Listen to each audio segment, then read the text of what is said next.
So the following year, I got a scholarship to become a certified beekeeper through the state of South Carolina.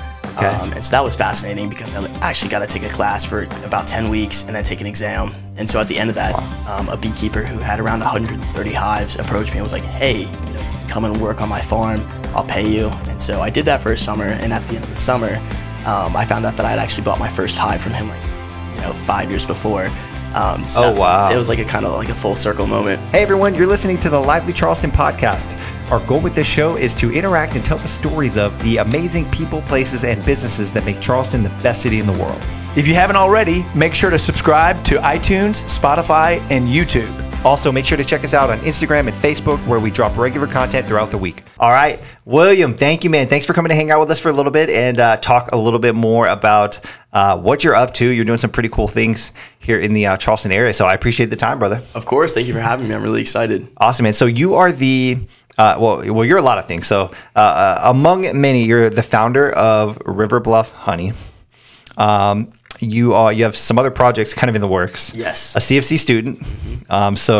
So local, but not born and raised in Charleston. No, I'm born and raised in Augusta, Georgia. Augusta. All right. So a South SEC guy still. Exactly. All right. Fair enough. Who's your team? University of Miami. Really? Yep. How did you not become a Bulldog? My mom went to University of Miami. Really? Yeah. Okay. And that was she's probably like in the heyday. Like she knows Miami when they were like exactly. Yep. Back in the day. Okay. Very nice. Really good. All right. So you still root for the Hurricanes? Of course. Gotcha. And Cougars. Okay. All right. Very nice. Very nice.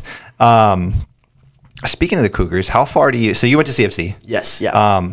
You still there or no? Yeah, I'm a sophomore. Oh, you are? Okay. That's right. All right. So you're in the middle of it. Yeah. How far do you have them going this year? Sweet 16. You think so? Yeah, I think they're gonna maybe, I don't know, Alabama. I see them in Alabama. Okay. Yeah. Now, is that an emotional pick or is that I think we're good. Well thought out? No. You think so? Okay. Most wins in the nation. Yeah, they were on a hot streak there. Yeah, for a while. We're 10 in a row right now. No way. Yeah. That's really all you need. What do you need to win? 7 in a row? Yeah, I think. Now to take it down? Yep. It's doable. It's doable. They've done it. We'll see. Exactly. Yeah. Very cool. Very cool. All right. So we have a lot to talk about here. Let's take it back a little bit though. So you moved to Charleston just a couple years ago to go to CFC. Is that right? Yeah. In August 2021. And how'd you decide on CFC? So it's a long story, but my family was taking a cruise, and we just stopped by the college, and my sister was the first one of my family to go here 6 years ago. Okay. Yeah, and then my brother went here.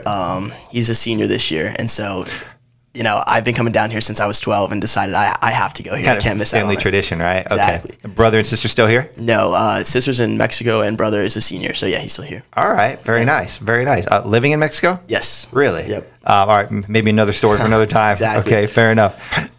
So you're sophomore at CFC right now. Yes. And you founded your company, River Bluff Honey. When did you first? When did you found the company? Let's start with that. Officially it was in 2018. Okay. And then it was like unofficially in 2017, just in my neighborhood on my bike. Gotcha. Okay. And how old are you? I'm 20 actually. I just turned 20. You're 20. Yep. All right. Well, happy birthday. Thank you. So you basically founded the company when you were 15? Yeah, exactly. Awesome. Okay. And so let's take it back to the beginning. You've been doing some pretty amazing numbers here, which we'll get into. But from the start, how did this venture come to be? So it takes back to when I was 8 years old. I got a beehive through the 4-H program, and that was through like a raffle. And so my mom and I kept it until I was about 11, and then it just became too much work. She's actually allergic to bees, so she was like, "I'm done with this. Either you could do it, or we're not going to do it." And so when I was 12, I said, "Can we get another hive?" And she said, "Yeah, but it's going to be your responsibility completely."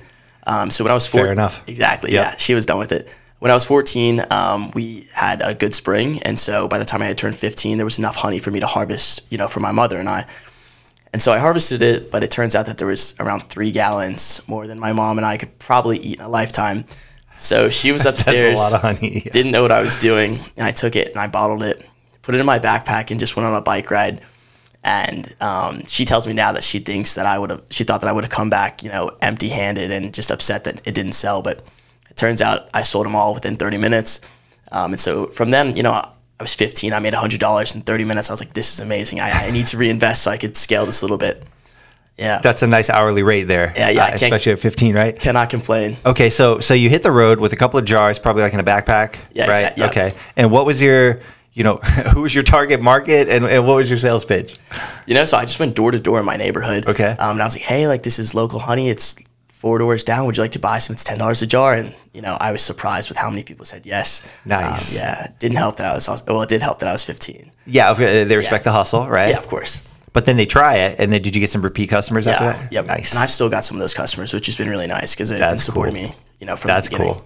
Do they get like a little badge or something like an OG badge? I wish, the original customers. Verified check. Yeah. Too funny. Okay, so when you were 14, you started selling honey, kind of by accident, I guess, right? Yeah. And then so you founded the company and decided, hey, this is a thing, something I want to do. Yeah. And then that's where the brand and the logo and the rest of that kind of started to develop? Yeah, so the following year, I got a scholarship to become a certified beekeeper through the state of South Carolina. Okay. And so that was fascinating because I actually got to take a class for about 10 weeks and then take an exam. And so at the end of that, a beekeeper who had around 130 hives approached me and was like, hey, you can come and work on my farm. I'll pay you. And so I did that for a summer. And at the end of the summer, I found out that I had actually bought my first hive from him 5 years before. Wow. It was like a kind of like a full circle moment.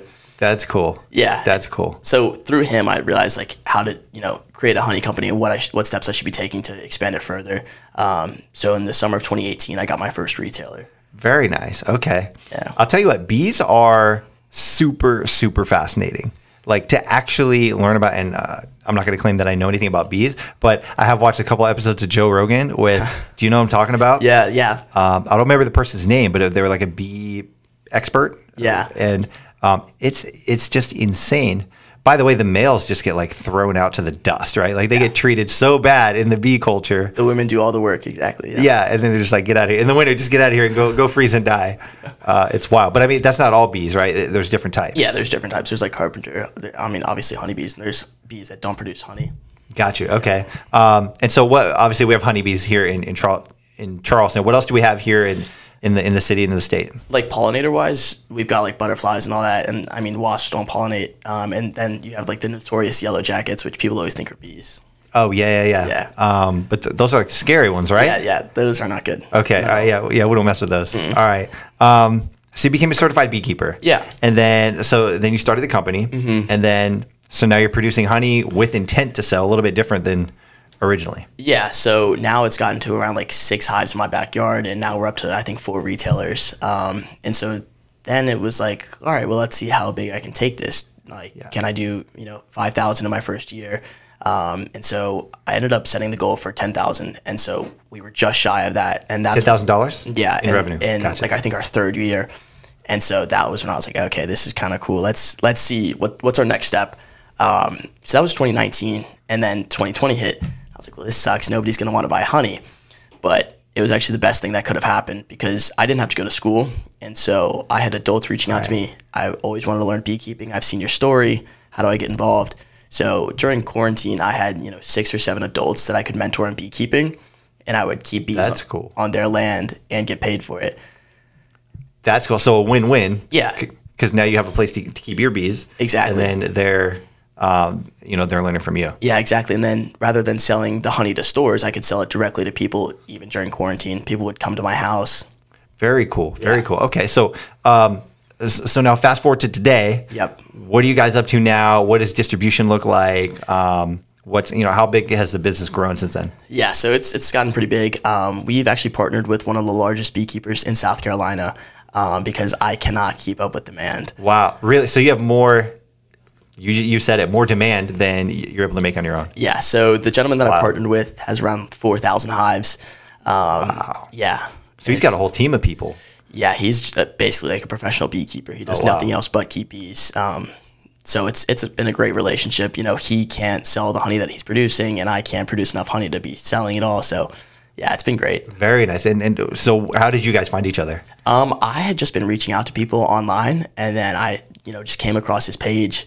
And so it's been I would not have been able to do what I do without him. Very cool. Very cool. Okay. So, so we have River Bluff Honey. You also have another project that you've been working on. So, in the midst of your college courses, by the way, you're running companies, you have startups that you're working on. We'll talk about that a little bit. Do your professors ever give you a little leeway on projects? Like, look, I'm trying to run a company over here. I'm not just playing video games all day. Sometimes I'll like email my professors like, hey, I'm running to class a little bit late. I'm trying to, make a deal or something like that. They're like, oh, I'm dropping off honey. And they're like, what? And then I explain it to them. They're like, oh, okay, you're good. You're good. Yeah. You show up with a little jar, like a little bribe? Exactly. Nice, something to sweeten the deal. Clutch play, yeah. Okay. Yeah. So let's talk about, you also have another startup that you're working on. Pretty cool project. Talk about that a little bit. Yeah, so it's called SCORE. And like I said, I'm a student at the College of Charleston, and there's an entrepreneurship class called Impact X. And so in that program, you create a startup, and then you get funding for it at the end of the semester. And so the idea is that downtown, let me take a step back. So 17% of food that goes into a restaurant doesn't ever touch a table. It goes directly into the trash. Wow. Yeah. Just because it spoils? Yeah, because there's an imbalance of demand and supply, and so they're buying too much thinking it's going to sell, and they don't. And then almost every restaurant downtown has a happy hour, but if you walk by these restaurants, they're completely empty because nobody knows about it because they're tourists and they're not locals. Let's pick you up a little bit, and then maybe we'll turn it that way. There we go. Yeah, perfect. So with doing SCORE, it's basically going to be an instantaneous like proximity messaging system. So if you're walking within a half a mile of a restaurant downtown and they have, unsold food or they have a special going on, you can sign up for these notifications and receive things that you're interested in. So that's cool. Let's say you order, 2 pizzas from Sabatino's and you don't pick them up, right? They've already sunk in the costs to make those pizzas and they can't sell it.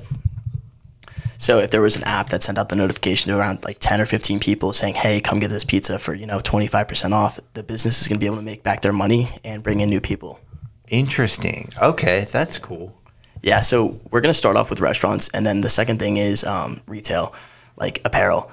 So with that, a lot of fast fashion, and they're producing so much in hopes that they're going to sell it all.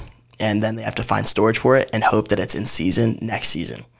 So with that, if you just said, hey, we have 50 of these coats that are in season right now and they're 15% off, you send it out to 100 people saying, hey, we'd love for you to come and get it. Obviously, they're going to sell out before the people get there, but they're going to bring in people like into the door. Yeah, it's traffic. Yeah, exactly. Okay. Exactly. Interesting. So it makes sense to start with restaurants. So what about like at the end of the day? Like, is that a component too, where it's like at the end of the night and like you said, a lot of it just goes to the trash? Yeah, exactly. So we stopped into a restaurant on King, and they produce a lot of, I'll either say cookies or biscuits because I'm not going to name them. But yeah, and so they had so much unsold, product. And so we said, we'd love to partner with you. And so right now we've interviewed around 60 restaurants, and we're hoping to partner with around 50. We've gotten that many yeses. Wow. Yeah, so we're going to start with students at the College of Charleston, and then from there we're going to hope to expand on to adults in the area, and then later on tourists. That's huge, man. And you're creating a market in kind of a blank space there, right? Yeah. Where it's like the restaurants just kind of build that loss into their business model. They're used to it. Yep. And then so like you create a win because any money that they recapture for that is a bonus to the bottom line. Exactly. Right now. Yep. And then for other folks, they're getting, maybe saving money on, food that they'd be perfectly happy to eat. Yeah. Yeah. That's cool, man. And I know you mentioned the mission of that. It has something to do with like eliminating waste, right? Yeah. So, a lot of these restaurants already have these deals and nobody knows about them because, they're not local, they're tourists. But if there were a way to, bring new people to restaurants and, raise their profits while lowering their waste, it's a win-win-win. Absolutely. So, yeah. Absolutely. And then like you said, maybe they get a new customer in the meantime that they might not have met otherwise. Exactly. There's a company, I'm sure you've heard of this already. It was a produce company that was doing something kind of like this. Yeah. Is it called Too Good To Go? That's not the one I'm thinking of, okay. But maybe that's another one. It was something like that, but it's like damaged produce or like bruised bananas or whatever, right? Yeah, so we're going to try and steer away from that just because that's like such an off chance of that happening versus we're noticing such high downtimes for these restaurants up and down King, especially on like a Monday through Thursday when it's not super busy. If we told them, hey, we can bring in, 30 extra heads for 50 cents a head, I think that'd be a will. That makes a lot of sense. Yeah. Makes a lot of sense. Interesting. So, and you have, I'm thinking about from the business development side, you have a little bit of kind of the same challenges as say like an Uber or something where you have to create both markets. You need the drivers and you need the passengers. Exactly. So like, it sounds like you're working on the drivers, right? The businesses. Yeah. Right. And then you get the users who like would actually purchase this food. Exactly. And then we're like I said, we're going to hope to start out with college students. And then once FOMO kicks in, so it's a funny story. Steve Madden went out of business. And so they sold every shoe for $20. But nobody knew about it. And there were lines down the street for it. My girlfriend's going to be pissed when she hears about this. She missed that. People were in class and would get up and leave just to go get it. I bet. Now imagine that on an app. Yeah. Wow. Okay. Very cool. Yeah. Very cool. So how long have you been working on this? So the class started this semester. I've had the idea since like last year, and so I've been reaching out to app developers. And luckily, the team that I'm with, it's around 4 people, and they're pretty confident that they can code it themselves. So we're hoping to have it on the App Store later this year. This is your team in the class? Yeah. I.e. your business partners? Yes. In the project? Yes. I guess it's kind of how it works. Exactly. Very cool. Very cool. Man, things have come a lot. Business school has come a long way. Yeah. What's your major? Right now, it's business administration and Spanish. Okay. Oh, it's Spanish. All right. Yeah. Nice. I remember when I was in college, like we didn't get to do cool projects like this. Yeah. You know, like that's so neat. And then you actually have an opportunity to get it funded and actually turn it into a real thing. Yeah. That's cool. So at the end, we all compete for $10,000. And then we have investors that come in, it's called demo day, and they decide if they want to invest in us or not. So the winners last year got around $50,000 in investment. Really? Yeah. Like a little kind of mini Shark Tank. Exactly. Sort of thing. Do you pitch it like the same sort of way? Yeah. Really? Yep. Oh man, will you be nervous for that or no problem? I don't think so. He's got us, presenting every day in class. So right now the nerves are not too high. Just get used to it. Exactly. That's cool. And you have some success already, because what's funny about that is a lot of time, investors, they're betting on the jockey. You know what I mean? They're exactly. like, see, there's so much work to be done here. Like, I just want to see, or can I trust you to work hard? And so like having a little bit of a track record of success, I think will probably go a long way for you. Yeah. Invest in the team, not the product. For sure. Yeah. For sure. Very cool. Very cool. Awesome, man. So let's go back and dive into you a little bit more. Is that cool? Can we do that? Yeah, we can do it. Okay. One cool thing that you mentioned when we were talking previously is your mom. Your mom's your hero. Of course. Like, has been and still is. Always. Talk a little bit about that. I think that's pretty cool. Yeah. So my family went through a bit of a dark patch in 2014 with the loss of my father. And so that was Sorry to hear that. Thank you. That was a really, really tough time for us, in the way that she held her head high and, did the things that she did for us while having to deal with the loss of her husband. Yeah. I've never seen anybody perform like that. So yeah, even before that, she's been my hero, but even after that, she will forever be my hero. That's awesome. And even with River Bluff Honey, she's been there. She's been very hands-off, but only offering advice in the questions that I ask versus saying, hey, you should do this because I want you to do it. It's not been like that at all. That's great. Yeah. That's great. So you can kind of fumble around and make your mistakes. And exactly. And she's always do what there. you do. That's cool. Does she live in Georgia now? Yeah, she lives in Augusta. Oh yeah. Okay. All right. All right. Very good. And it's just you and your 2 siblings, right? Mm-hmm. Okay. And you're the youngest? Yes. Okay. Got it. Yep. How was that? How was like support from your brother and your sister as like you're the baby, like doing these, these business ventures and all that? It's funny because they're like, oh, you don't pay us and we help you. But no, I know that they really support me, and they're very, very helpful with like delivering or doing anything like that. Yeah, that's awesome. Yeah. You just tell them this investment's going to pay off. Exactly, you wait. exactly. You wait. Just you wait. When we go public, right? Get your shares, get the whole thing. Exactly. Let's talk about some of your personally, some of the achievements that you're most proud of up to this point. Yeah. So right now I would say becoming an Eagle Scout was, it's a very hard accomplishment to get, and I got it a few years ago, but I would still say that's one of my proudest accomplishments. That's cool. Yeah. So my brother and I did that toger. And that was right on. Yeah, that was a really good bonding experience for the both of us. Right on. I remember doing Boy Scouts, and it was, I pulled out of it basically right before, what's the one in middle school? I think it's like, Cub Scouts maybe? I did Cub Scouts. Maybe it's Boy Scouts. That's the one in middle school. Okay. And then Eagle's like high school, right? Yeah, Eagle's like the highest you can get. Okay. Yep. That's what it does. It gets really hard. Yeah. There's a lot of like criteria you have to meet. Exactly. Very cool. Very cool. Yeah. How about professionally? So what are some of the achievements you're most proud of? Professionally, I would say where I've gotten the business to and where I am in the school of business. I had known that I was probably going to come to the college when I was like a sophomore in high school. But, I didn't know how far the college would be able to take me. Yeah. And so I've been able to meet probably over 20 or 30 entrepreneurs in the Charleston area through the college. And that's just been such a big stepping stone that I don't think I would have gotten elsewhere. 100%. Hey everyone, I hope you're enjoying the video so far. At Lively Charleston, not only do we love talking about all the amazing things there are to see and do in our awesome city, but we also love helping our clients buy, sell, and invest in Charleston real estate. If you would like to learn more about the Charleston real estate market, feel free to give us a call or shoot us an email. We'd be more than happy to help you strategize and create a game plan that will be sure to help you hit your real estate goals. And now, back to the video. Man, 100%. Do you guys have, I mean, it's kind of a support group for each other, right? So you guys bounce ideas off each other, and like, is it very collaborative? And like, is there an abundance mindset in that group? Yeah, so we actually have a club called the Founders Club, and so that is for people that have a business, and you know, we bounce ideas off each other. We bring in speakers. We've actually had someone that went on Shark Tank in that club. Cool. Yeah, so it's a really good program to be in. That's all. What did they pitch? The person on Shark Tank? Yeah. It was like a product that their father who had passed had made. Okay. Yeah. Okay. Man, that's cool. Yeah, that's really cool. I think that's when you have a group of people that have that sort of a mindset, it's very collaborative. Everyone's just kind of hustling and like bouncing and learning off each other. Like, I feel like the group advances so much faster. Yeah. You don't have to make keep making those same mistakes. For sure. I always think it's so funny too when if someone ever comes to me and is like, I got an idea, and they'll be like, don't take it and don't tell anyone. I'm like, you think I don't have time to do anybody else's idea? You kidding me? Because it's all about the execution anyways, right? Yeah, exactly. Ideas are a dime a dozen. Awesome. Okay, what's something that not many people know about you? Oh gosh. I don't know. I feel like I'm a pretty open book. You know, I love to keep bees. I love the business. I really find it as a passion. I like to say it's not my job, but it's truly a passion.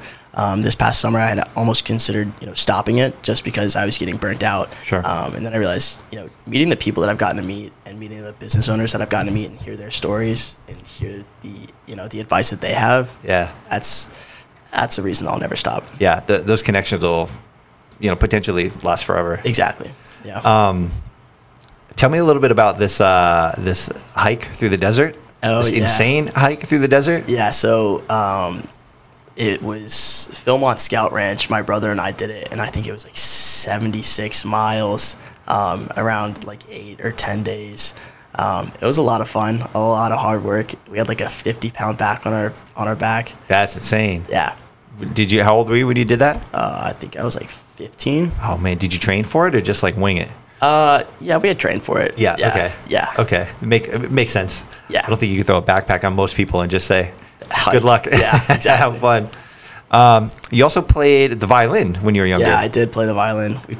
My siblings and I all played for I think it was around 7 or 8 years. So really? Yeah, it was long and time. Isn't that like the hardest instrument to learn? Yeah, it was pretty hard. That's why we stopped, because we weren't putting the time into it.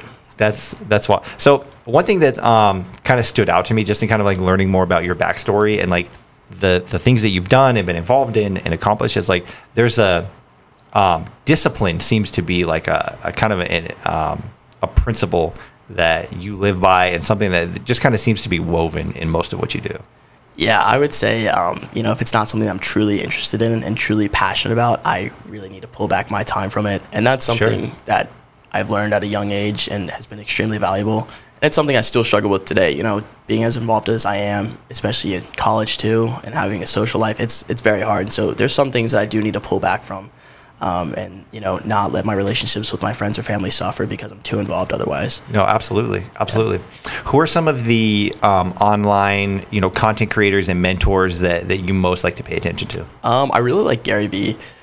He's a little bit out there, but I like him. Yeah. He's got some really good advice, especially for people that are entrepreneurs but don't really know where to start. Yeah, he's a good one. He's a good one for sure. Awesome. Okay. What are your goals for the next 5 years? So right now, a close goal of mine is to hit 100,000 in revenue before we hit 5 years, officially. So that'll be coming up in, I think it's June. So we've got some work to do. Okay, June's the 5 year mark? Yeah. All right. Yeah. And how many jars do we need to sell before June? Oh gosh, probably around another 2,000 or so. 2,000 jars? Yeah. Okay. Yep. So let's go. Let's make a little pitch here to the people watching. We need you guys to buy some honey. Yeah, buy some honey.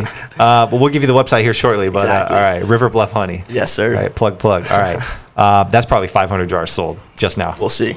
So, all right. So what about William? Where's William in 5 years? I'd like to be working in venture capital. With this second startup that I've been working on, I've reached out to some VC places and I've, taken a few classes on it and gotten exposed to it. And it's something, working with entrepreneurs is something that, I am one myself, and I think it would be a really, really fun job to be seeing what other people are doing and investing in them. Because as I know for myself, like one of the main things that was stopping me was money. So Yeah, absolutely. I hear SVB is hiring. Or making layout. We'll Too see. soon? Yeah. Too soon. Tough one. No, that's honestly, venture capital is it's a world. Personally, I don't know a whole lot about it. Yeah. But I think it's very fascinating, and there's a lot of it almost feels like in a way they run the world. Yeah. And there's key decisions that are made or not made, and it drives so much of business and the economy and just the options that are available to people.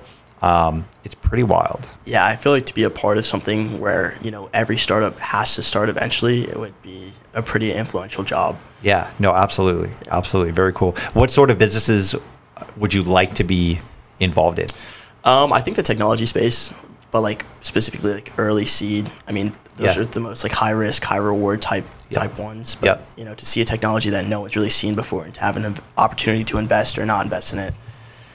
Yeah. It's something that could forever change the world, possibly. 100%. Gary Vee's story about, I think it's Uber that he passed on. Yeah, Is that the one? Pass on Uber. I think it's hilarious. I know he still knocks himself about that. Yeah. Cracks me up. Okay.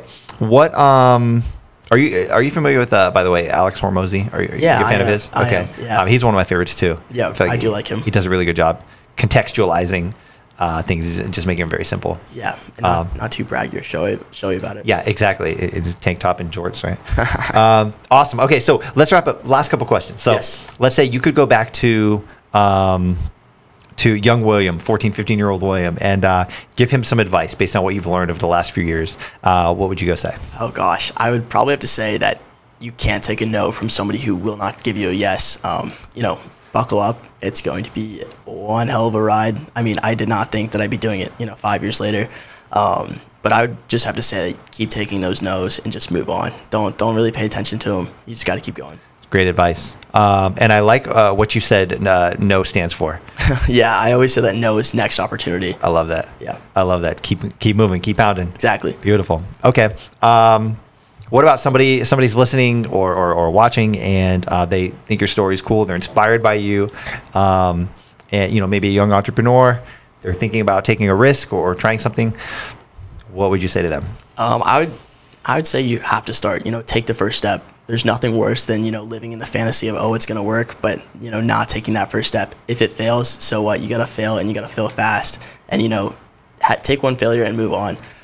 Yeah. I think it's great advice. Would you agree, or is it safe to say that a lot of times the challenges and the problems that you have to solve, you don't know what they are yet? Yeah. You don't know it until you get there. Exactly. It's kind of like there's no way to plan the entire journey. Yeah. The plan goes out the window once your boots hit the ground. So just get moving and figure it out as you go. Exactly. More or less. That's how I run. It's pretty simple. Exactly.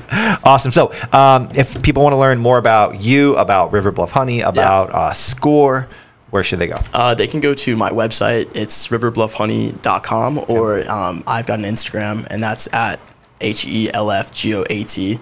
And people can just contact me on there, and we've got about an hour story on my website, so you can read all about me and contact me. Learn all about it. Yes. Beautiful. Also being featured in the next issue of Lively Charleston magazine, so they can catch you there as well. I'm very excited for that.